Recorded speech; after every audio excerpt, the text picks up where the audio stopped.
Pak Muklis Basri yang sekarang anggota Dewan. Waktu kuliah juga sama dengan beliau, cuman beda jurusan. Beliau di administrasi niaga, saya di administrasi negara.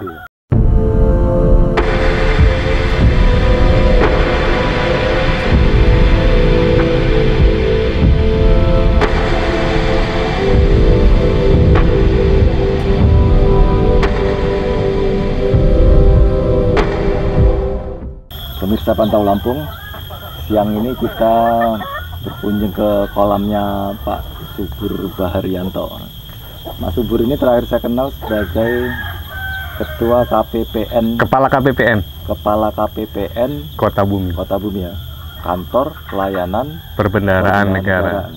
Nah sekarang setelah pensiun dari KPPN, beliau ini asik bener ini, buka kolam tinggal di kampung menikmati udara segar gitu. Nah mungkin saya pengen tahu juga nih, Pak Subur ini dulu lahirnya di mana dulu itu aslinya? Ya, terima kasih Pak Iskat.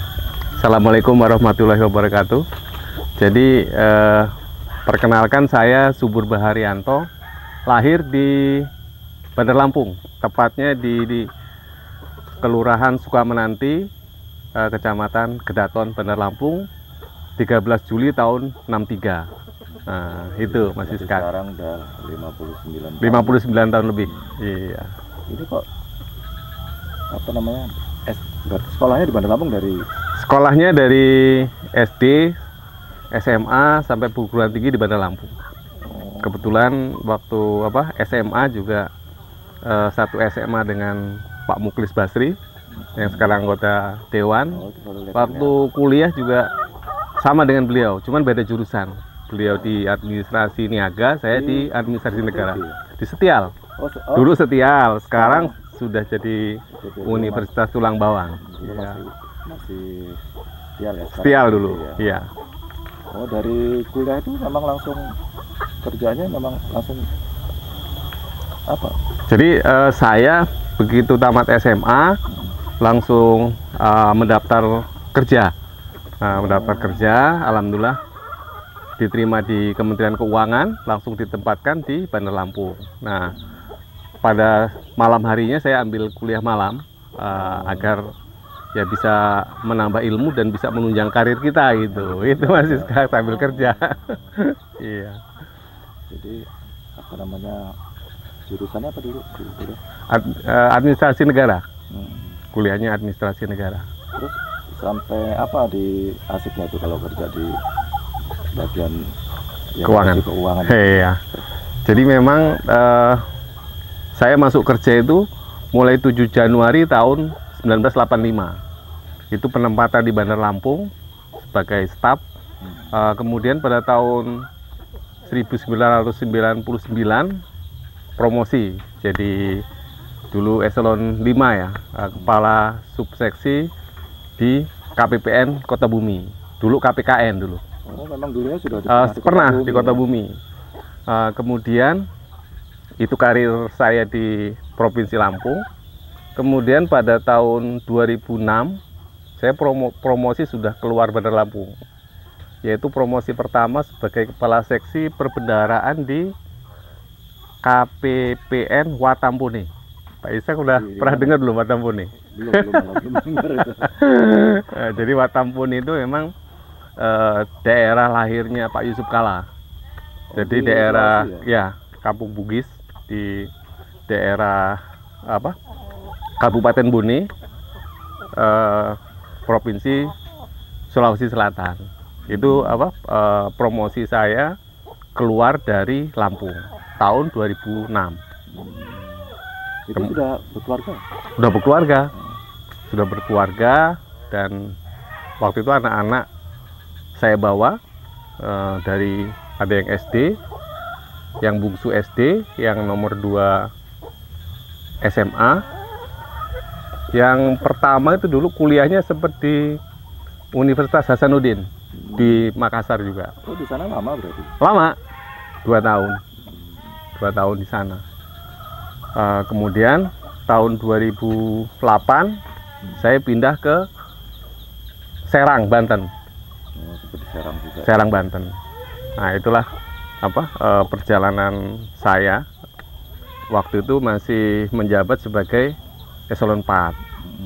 Kemudian saya promosi tahun 2010 sebagai kepala KPPN di Sibolga, Sempat ke Sibolga. Sumatera Utara. Sibolga dari Oktober 2010. Kemudian pada bulan November 2011, alhamdulillah dapat mutasi dan juga promosi karena naik grade-nya gitu ke Sumatera Barat, ke Kanwil Ditjen Perbendaharaan Provinsi Sumatera Barat 2011. Kemudian 2013 saya dimutasi ke Kepala KPPN Padang. Jadi di Sumatera Barat, di Padang itu 2 tempat. Pernah sebagai kepala bidang akuntansi di provinsi yang sama, di provinsinya. Pertama sebagai kepala bidang akuntansi dan pelaporan, kemudian pindah kepala KPPN Padang. Nah, kemudian karena pada saat saya menjabat di KPPN Padang ada satu prestasi yang kami peroleh ya, tim ya, karena kan saya walaupun sebagai kepala KPPN tidak bisa sukses kalau tidak didukung oleh pegawai lainnya. Iya, jadi saya mendapat penghargaan waktu itu sebagai kantor pelayanan percontohan tingkat Kementerian Keuangan dan mendapat apresiasi dari Kementerian Keuangan, dari Menteri Keuangan. Waktu itu Pak Bambang langsung memberikan ke saya.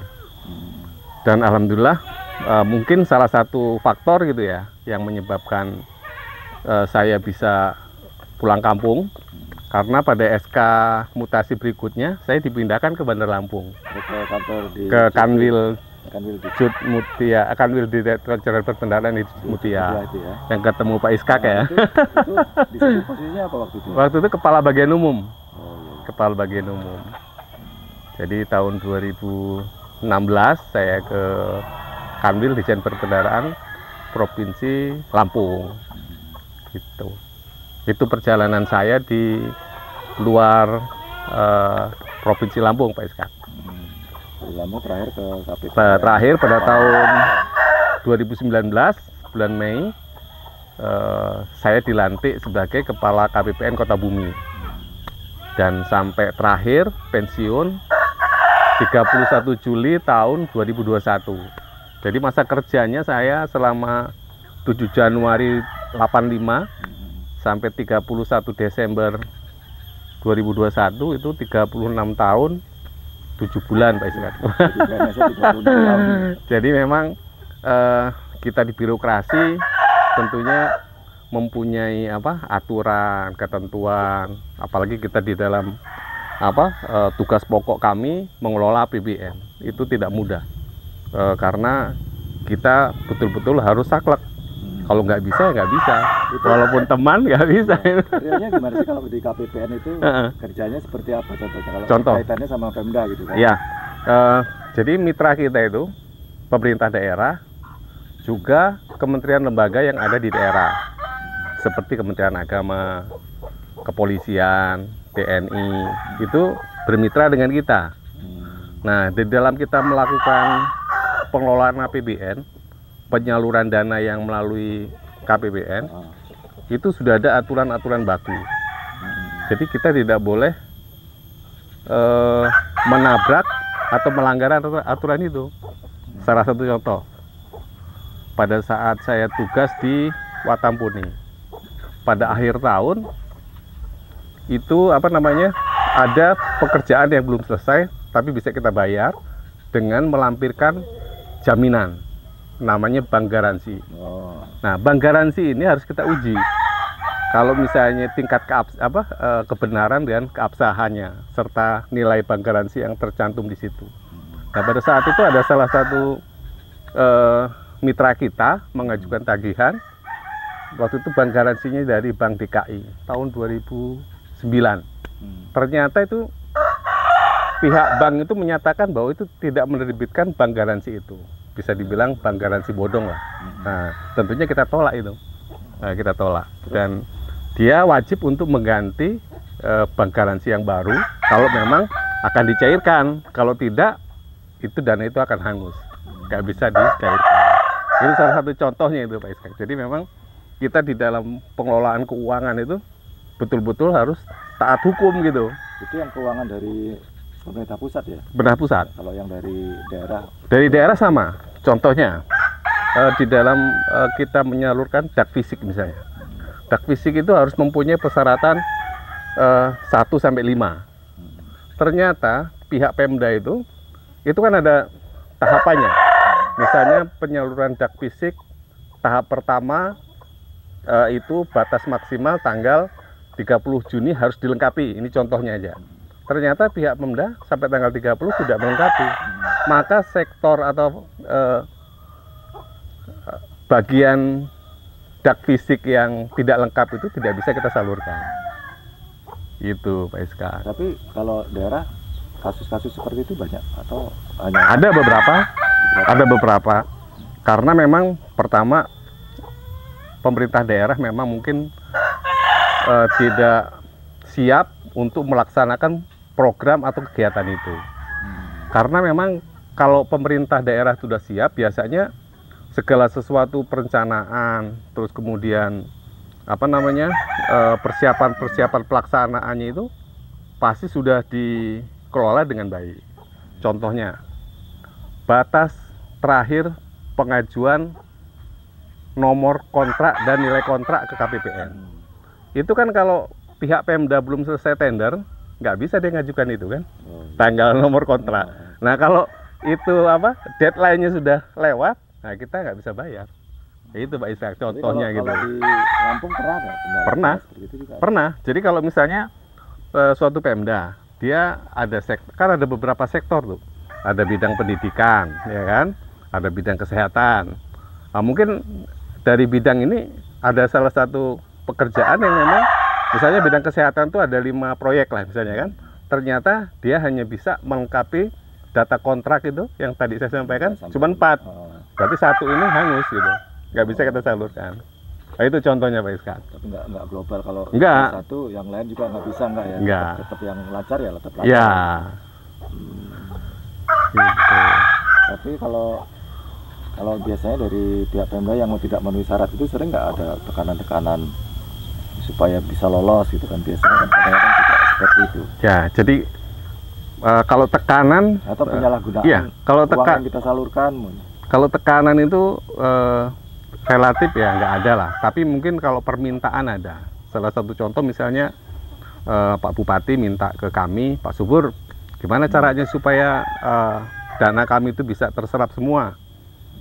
Ternyata saya sampaikan ada beberapa dokumen yang belum lengkap. Kemudian ada juga karena kepala dinasnya ditekan oleh kepala daerah, kepala dinasnya meminta dispensasi ke kita, ke kepala KPPN Kota Bumi. Contohnya minta dispensasi agar penyampaian data kontrak bisa diperpanjang 10 hari. Contohnya aja ini. Karena kewenangan kita nggak punya, itu tentu kita tolak. Kalau pengajuan pada saat itu yang pernah kami alami, pengajuannya tertulis, kami jawab tertulis juga bahwa kami tidak bisa memperpanjang batas akhir penerimaan data kontrak. Itu contohnya Pak Isa. Tapi kalau yang dana tidak terserap? Ya hangus, banyak aja. Banyak kasusnya. Iya. Ya tidak terserap seperti yang tadi saya sampaikan. Misalnya kan alokasinya untuk bidang kesehatan ada 5 kegiatan. Ternyata pihak Pemda hanya melengkapi 4 kegiatan. Berarti kan 1 hangus nih. Nah itu contohnya hangus gitu. Sama dengan tadi yang saya sampaikan bank garansi. Nah, bank garansi itu kalau dia tidak bisa melengkapi dokumen-dokumen yang menjadi persyaratan, maka tagihan itu tidak akan bisa kita bayar. Nah, itu akan hangus gitu. Gitu. Dan kalau hangus, itu akan menjadi beban Pemda atau beban Satker kantor itu untuk tahun anggaran yang akan datang menjadi beban dia. Mengurangi lah artinya kan gitu. Misalnya tidak terbayar 1 miliar, berarti dana 1 miliar itu pihak Pemda atau iya bukan akan menombok lah gitu, akan menalangi, karena kan pihak rekanan, katakan pihak rekanan sudah menyelesaikan pekerjaan pasti menagih ya, Hmm. ya kan? Pasti menagih kan kalau Tanggungan mereka lah ya. bangunan mereka. Nah itu Pak Iya. Iskak, pengalaman selama Dari saya mengelola di APBN gitu Pak Iskak. terakhir saya ketemu Mas Subur ini kalau nggak salah di Kota Bumi dulu, emang saya dengar emang mau buka kolam gitu. Iya. Nah, dari pensiun itu kok tiba-tiba ini udah jadi gitu. Kan, gitu. Jadi gini, jadi memang saya memang mempunyai cita-cita dengan keluarga gitu ya. Kita ingin setelah pensiun itu ada kegiatan sebenarnya, tidak harus kolam gitu. Yang penting gini, untuk menjaga kesehatan kita, Ya, mungkin ini harus kepada mitra kita ya, yang menonton channel kita ini, bahwa kesehatan itu paling utama, pokok lah untuk kita ya. Biasanya kalau kita seorang pegawai negeri sipil, seorang pejabat, itu biasanya kan aktif, di kantor, di ruangan, aktif, terus kemudian segala sesuatunya sudah disiapkan, sudah ada protokol biasanya kan, ada sopir, pembantu, pesuruh dan sebagainya kan. Kalau pada saat pensiun, kalau kita tidak siap, itu akan nanti kegiatannya mandek, berhenti, dan itu akan mempengaruhi kesehatan kita. Nah itu Pak Iskak, jadi makanya saya sebelum pensiun sudah memang merancang. Iya, sudah saya rancang setelah saya pindah di Bandar Lampung tahun 2017, saya mengambil lahan untuk persiapan kegiatan setelah pensiun. Dan alhamdulillah saat ini kegiatan rutin harian saya itu Enggak, tapi kok dulu dapatnya di sini gitu loh. Kan rumah Pak Subur kalau nggak salah di Kemiling ya? ya di Bandar Lampung. Kemiling. Jadi pada saat itu setelah olahraga hari Sabtu, tenis di kantor kan, ada salah satu teman yang sudah duluan mempunyai kegiatan yang sama seperti ini.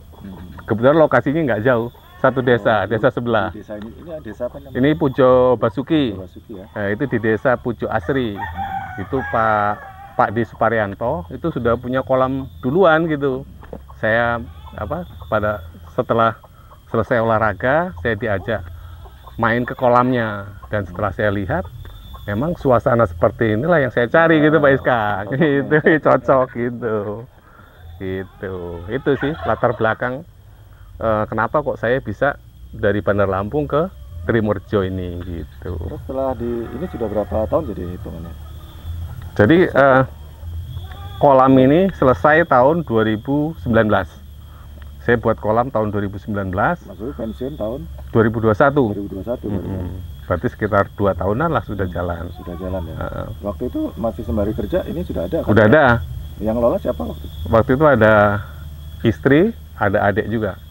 Nah di sini tapi kan banyak ya, katanya peternak ikan itu, ya petani ikan ya, ada banyak di kampung ini kapan? Banyak. Kebetulan alhamdulillah 1 bulan yang lalu kami mengadakan suatu perkumpulan gitu ya. Ada 18 orang didampingi oleh Pak Hendra selaku penyuluh perikanan dari kabupaten, ya wakil dari Kementerian KKP juga.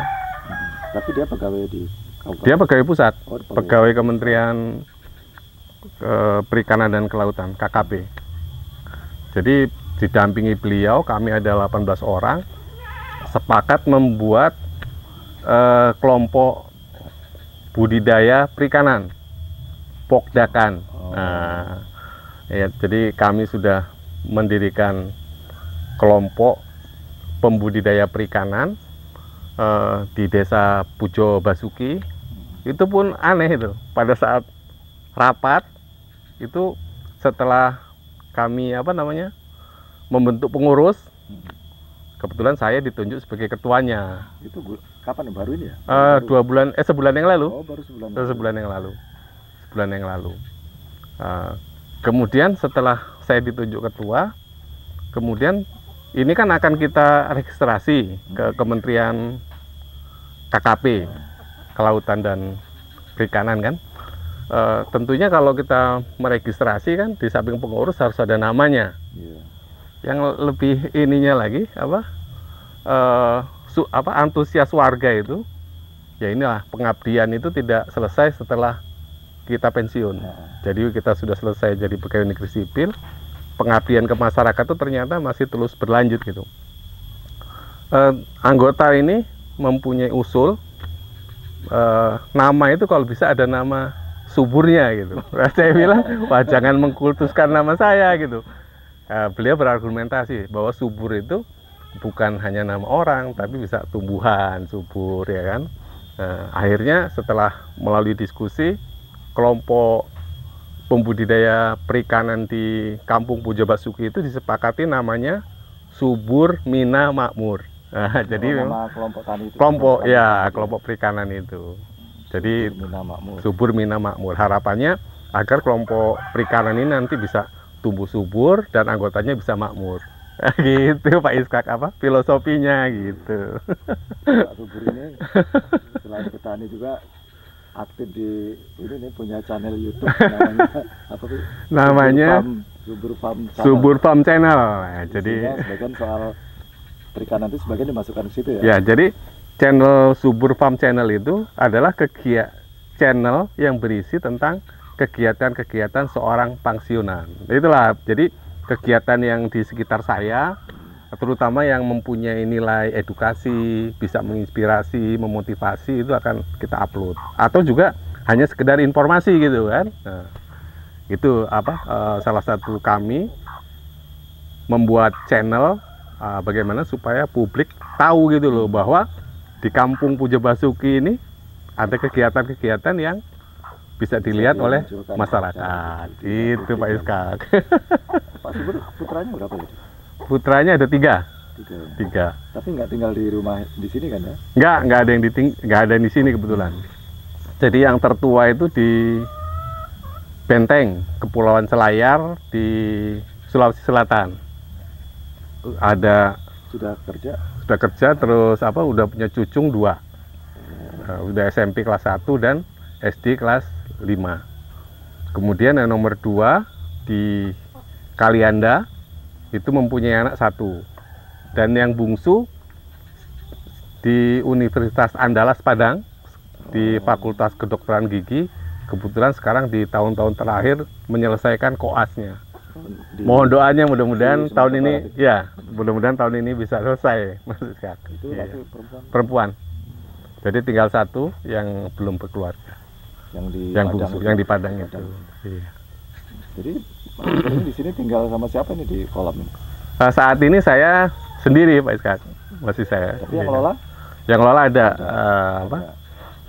tetangga kita. Gitu. Gimana, udah pernah menikmati panen ini kayaknya kalau sudah 2 tahun lebih kan? Alhamdulillah sudah menikmati panen beberapa jenis ikan gitu ya. Ada pernah kami pembesaran lele dan juga pembibitannya. Jadi kita melakukan pembibitan, setelah berhasil langsung kita besarkan. Itu belajarnya dari mana itu? Nah itu dari KPPN kok tiba-tiba ya. Jadi itu banyak juga tuh. Jadi gini, sebenarnya ilmu itu tergantung kita. Nah, banyak juga yang menanya ke saya gitu kan, Pak Subur kok bisa belajar di mana gitu, mempunyai profesi sebagai petani, gimana ceritanya gitu. Yang jelas pertama saya belajar dari internet, dari Google, dari YouTube, dan juga dari pakar, dari ahli. Kebetulan di kampung ini, yang tadi bentuk kelompok perikanan tadi, ada Pak Arianto namanya. Itulah Pak Arianto ini yang mengajari saya bagaimana memijahkan ikan. Itu di sini seniornya lah itu ya? Seniornya, ada 2 orang seniornya, Pak Tarjo dengan Pak Rianto. Dan Pak Rianto itu yang mengajari saya bagaimana membenihkan ikan koi. Jadi itu koi yang pertama sekali diajarkan ke saya itu ikan koi. Itu gak langsung berhasil, Mas Iskak. Pertama praktek gagal, kedua praktek gagal, ketiga tidak bertelur. Oh, bukannya kan banyak juga yang setelah menetas belum bertelur. Banyak yang mati. Jadi indukan jantan dan betinanya kita satukan dengan teori yang sudah diberikan oleh Pak Rianto tadi kan, gagal. Yang kedua juga gagal. Yang ketiga alhamdulillah berhasil. Koi itu. Kemudian Tapi sempat dibesarkan di situ. cepat satu kolam ini. Ini dulu satu ikan koi semua ini. Oh, Satu indukan. sampai umur berapa? Satu indukan sampai umur 3 bulan. Satu indukan jantannya ada 3. Jadi kalau ikan itu Pak Iskak, kalau koi ya, misalnya kita lihat indukan betinanya besar. Kebetulan waktu itu indukannya besar, betinanya. Laki-lakinya saya kasih 3. Supaya apa? Supaya nanti jenisnya banyak. Oh, iya. Ya, jadi keturunannya apa? Anak-anaknya nanti bermacam-macam gitu. Ini bisa dari beberapa. Dan itu saya tempatkan di satu kolam. Selain koi, mas ya tadi ya? Ikan mas. Ya, jadi pemijahan yang kedua itu prakteknya ikan mas. Jadi ikan mas tuh cara pemijahannya sama dengan ikan koi.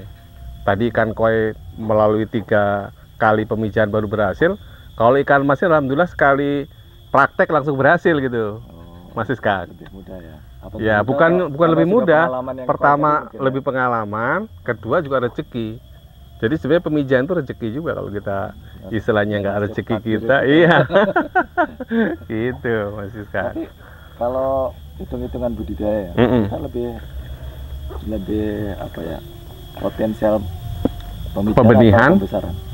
Jadi sebenarnya kedua-duanya mempunyai potensi, tergantung tadi nasib juga gitu. Kalau dari segi misalnya biaya operasional pakan gitu ya, itu lebih enak kita pembenihan, karena pembenihan itu tidak memerlukan pakan yang banyak. Tapi resikonya, luasan juga kan? Luas lokasi juga. Tapi resikonya pemijahan ini, kalau misalnya ada penyakit atau ada hal-hal lain gitu, kadang-kadang kalau misalnya kena hama massal gitu, langsung habis gitu. Itu sih kembali lagi itu tergantung rezeki kita. Tapi gitu. Selama di sini, selama pembesaran ada kendala? Apa kendalanya biasa? Yang ketiga tadi itu pemijahan yang ketiga itu lele. Lele itu saya melakukan pemijahan, kemudian langsung saya besarkan. Kendalanya dipakan. Jadi setelah saya kalkulasi ternyata biaya pakan dengan biaya penjualan itu kurang sebanding gitulah. Maksudnya sangat tipis gitu. Pakan yang kita keluarkan dengan kenaikan bobot itu enggak selisihnya dikit. Bukan. Marginnya. Maksudnya kita misalnya beli pakan dengan kita menjual ikannya itu keuntungannya sangat tipis gitu loh. Itu lele atau semua? Lele, terutama lele.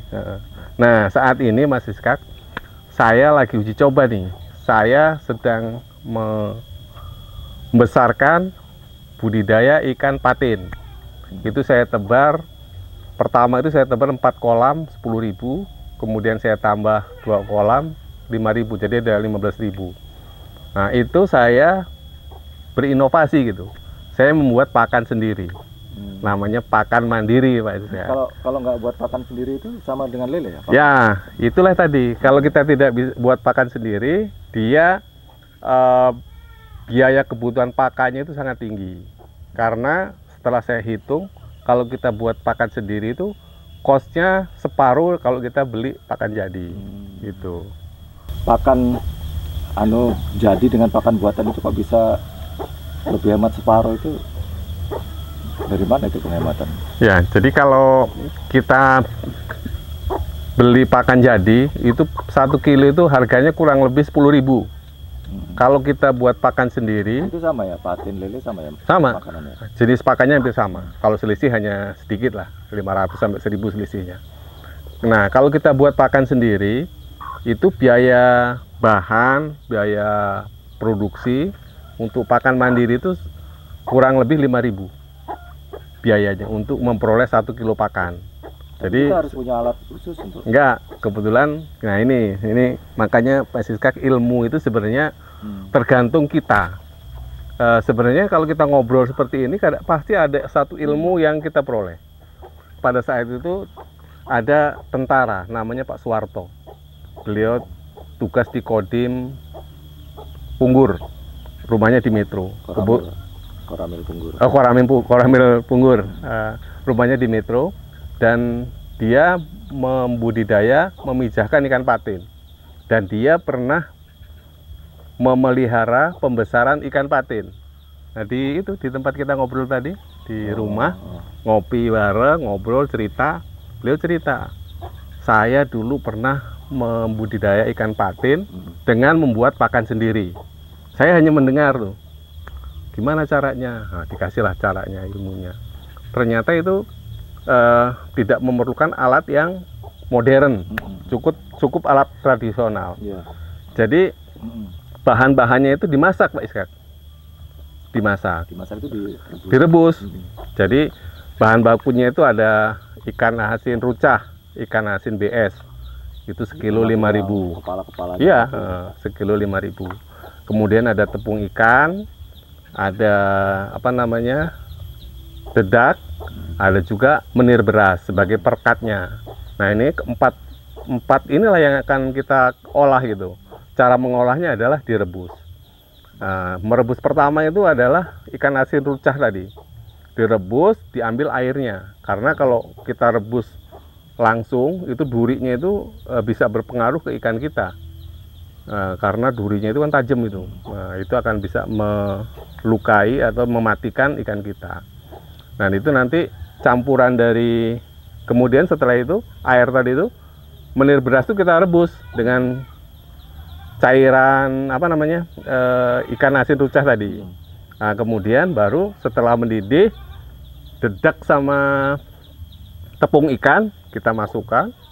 Baru nanti setelah berbentuk agak keras itu, nah, itu bisa udah jadi gitu, udah matang. Kita dinginkan. Nanti kalau udah dingin udah bisa kita kasih ke ikan-ikan kita. Itu duri ikannya? Kan nggak ikut.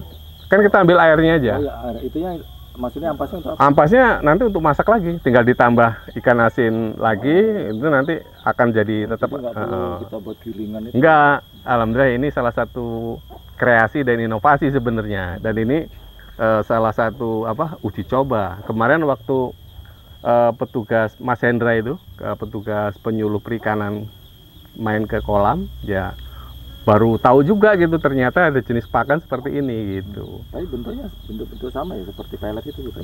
Dia nggak berbentuk pelet, dia hanya aja gitu. Nanti waktu kita memberi pakannya, itu pakan mandiri itu 3 porsi ditambah pelet 1 porsi, kita aduk. Peletnya masih tetap ada, cuman sedikit. Itu Gitu Mas Siska. Kelompok tani yang kemarin dibentuk itu sebagian sudah pakai itu atau? Belum, ini baru di kolam saya. Dan kelompok tani ini kan saat ini istilahnya berjalan apa adanya. Kami baru membentuk kelompok, baru nanti pertemuan bulan kedua itu akan menyusun program kira-kira apa-apa yang akan kita lakukan gitu. Kalau pembeli biasanya datang sendiri ya ke sini? Pembeli datang sendiri. Iya. Iya, ini mungkin sudah jadi langganan mungkin ya. Iya. Jadi ya repot-repot memasarkan gitu ya. Ya, tapi kita juga sudah siang nih Mas Subur. Iya. Kita akhiri dulu obrolan kita ini, kebetulan pas lagi azan juga nih ya. Iya. Terima kasih Mas Siska. Ngobrol-ngobrol kita ada manfaatnya. Iya.